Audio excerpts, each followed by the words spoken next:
Hi, my name is Janae Renault Field. I'm the Executive Director of the Frontera Land Alliance here in El Paso, Texas.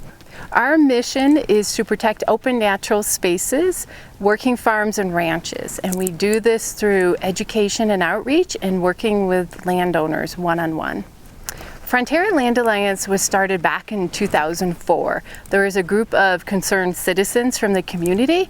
They got together when they heard about Castner Range and that there was potential for development on it. So what they did was they created a local land trust, and they were going to use their land trust to transfer the property through them, called a conservation conveyance. And that was in 2004, and since then we have been moving that effort forward. We have been working to conserve the 7,081 acres of property, and one day we will get it so it is a national monument and protected in perpetuity for the community and the region. Right now we are on Knapp land, is what we call it locally. It's adjacent to Castner Range. It is city-owned property, and it has a conservation easement on it. The conservation easement is 353 acres of land, and it encompasses arroyos and beautiful geology and the Franklin Mountains, and it has hiking trails for the public to enjoy. The Frontera Land Alliance holds a conservation easement on 353 acres of property, and we ensure in perpetuity that the land stays as it is, open and natural for recreation, wildlife, and water conservation. The Knapp land, which is owned by the City of El Paso, has a conservation easement on it held by the Frontera Land Alliance. It is adjacent to the Franklin Mountains State Park, and the reason this is so beneficial for the community is that it's contiguous to an area that's already protected. So the wildlife, the water, the recreation, all of it is contiguous from one landowner to another landowner. One of the ways that the Frontera Land Alliance connects people of all ages and all backgrounds to the land are through hikes. They are offered to anybody. There's no charge. We are so excited to partner with other guides and leaders and organizations to get anybody outside that's interested in learning about the desert. There's a lot of misconception in the community that it's dangerous, that people are raised here thinking that snakes and tarantulas and things are going to get you if you just walk down a trail, and that's not the case. They do live here, of course. This is their home, but it is a spectacular, wonderful mystery land of things you can find if you sit and just listen and watch. And there's a lot that happens around you. People that aren't from here, if they drive through and don't really stop and look, they miss what's there. There are lots of plants, there's lots of various vegetation, there's insects everywhere. And so we bring them out. We have guides that help them. We have different difficulties of trails. There are wetlands in the region, and we partner with those folks as well. And we just like to expose people and let them see nature. I think one thing that's really unique about this region, I'm not from here, so I look at it from an outsider's perspective. It is an island upon itself. Even though we are in the United States, one of the things is once you leave Central Texas, Fredericksburg, you hit the desert pretty quick, and you have 9 hours of desert driving, and it's different across that whole area. The vegetation will change, the water flows change, the vistas change. And I think when you hit El Paso, that people forget how fragile the desert is and how important it is to protect, because they just drove through 9 hours, so why don't we develop out? And as they do that, it changes the water course of the property. It changes how people are impacting and cutting off maybe a valuable corridor for wildlife or insects or plants to migrate from one to another, whether seasonal or just in their lifetime. And so when you get here, people forget that we're still part of Texas and that this land still needs to be protected. Even though it seems like it's a vast emptiness, it really isn't. There's a lot of life out there. One main reason to be aware of this area and protecting the desert is with the change in weather, climate change, greenhouse warming, however you want to identify it. It is definitely happening, and we can see the change. Farmers and ranchers see the change. And having the area preserved and connected allows for people to have large swaths of property where they can still go to and see vegetation that needs to be protected, or wildlife habitat, from the prairie dogs to the deer. And having these areas are really critical. We've seen the damage that happens in communities where they don't protect it, and they think that the land will be there for a long time. They think that they don't need to do anything. It's important that people get involved, that they have a voice, that it may not be their backyard, but it is their community, and to take action to preserve that. If the folks hadn't preserved the state park or Napland and working to preserve Castner Range, they would be gone, and there's no way to get them back. Land trusts work with private and public landowners, so we're in a position to work with all types of situations. So the Frontera Land Alliance has worked with the city of El Paso now on 3 projects to place conservation easements, knowing that administrations may change in the future, the uses of the land may change, the needs of the local government may be different, but having a conservation easement on the property ensures that this land will stay here, regardless of what happens at the city level.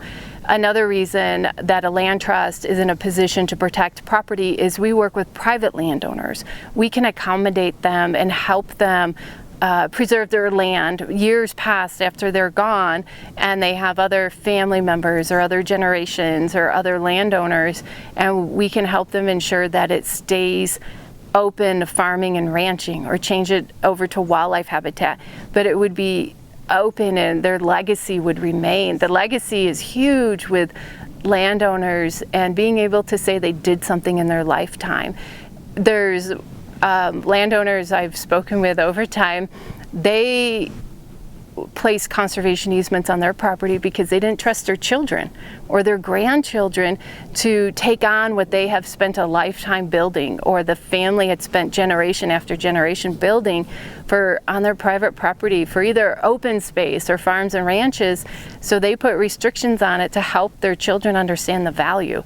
So many people are disconnected now from the land, which is why we have our education program. They don't connect with the land, they don't look at the soil and the rocks.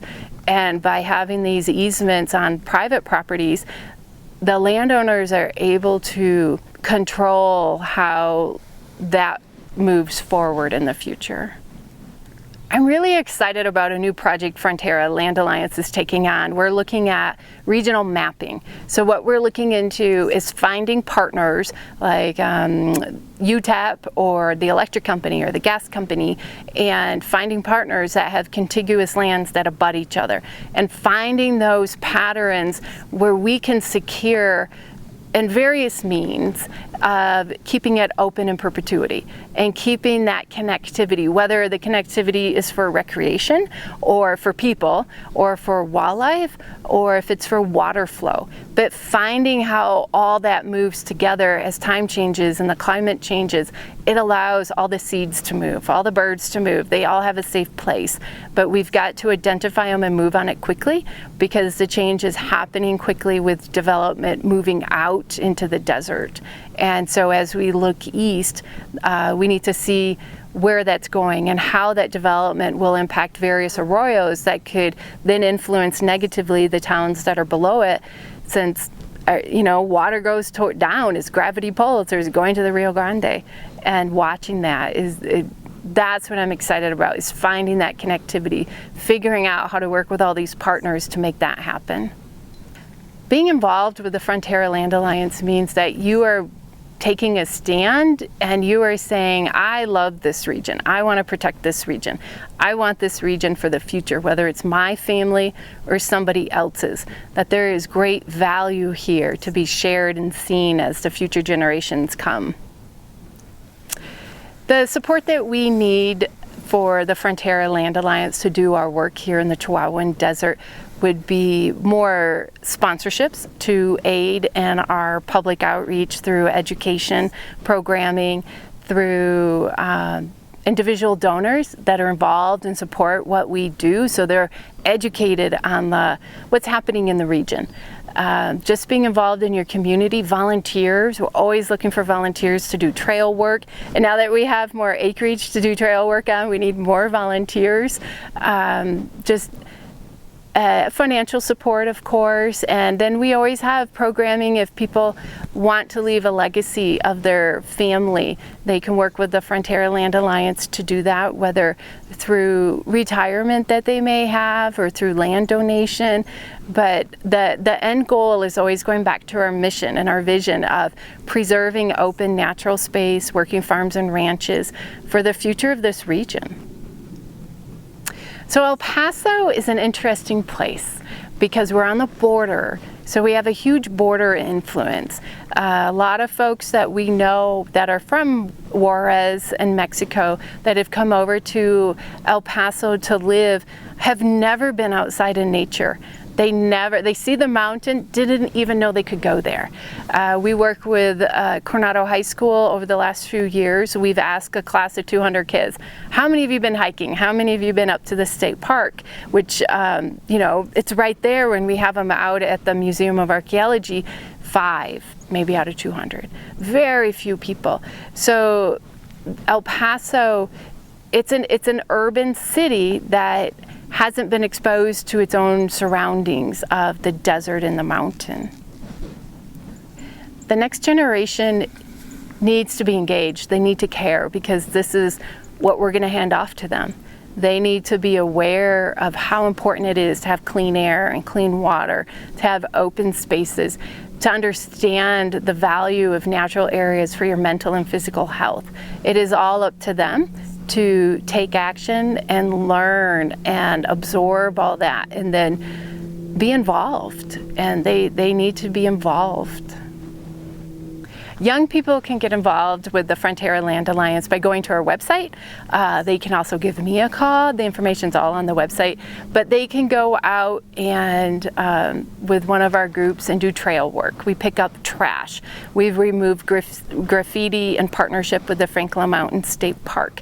We have collected native seeds that are replanted. There are a lot of ways to become involved with our organization, and we partner with others, and so it just gives everybody a great exposure. It's great to build up your experience, to meet new people, and to just learn a little bit about the life around you, that everybody's so busy and we just don't take the time to really think about and enjoy. And if you stood still here, you can hear all the insects, you can hear all the birds. There's a lot of life happening around us, and it's great to get volunteers out and exposed to that. Absolutely, everybody should bring a friend. Tell their neighbors. That's why when we work with children, they go home and they get excited and they tell their parents. And then the parents want to be involved because the kids care. And because the kids care, it just draws in the family. And then more people are connected, more people care.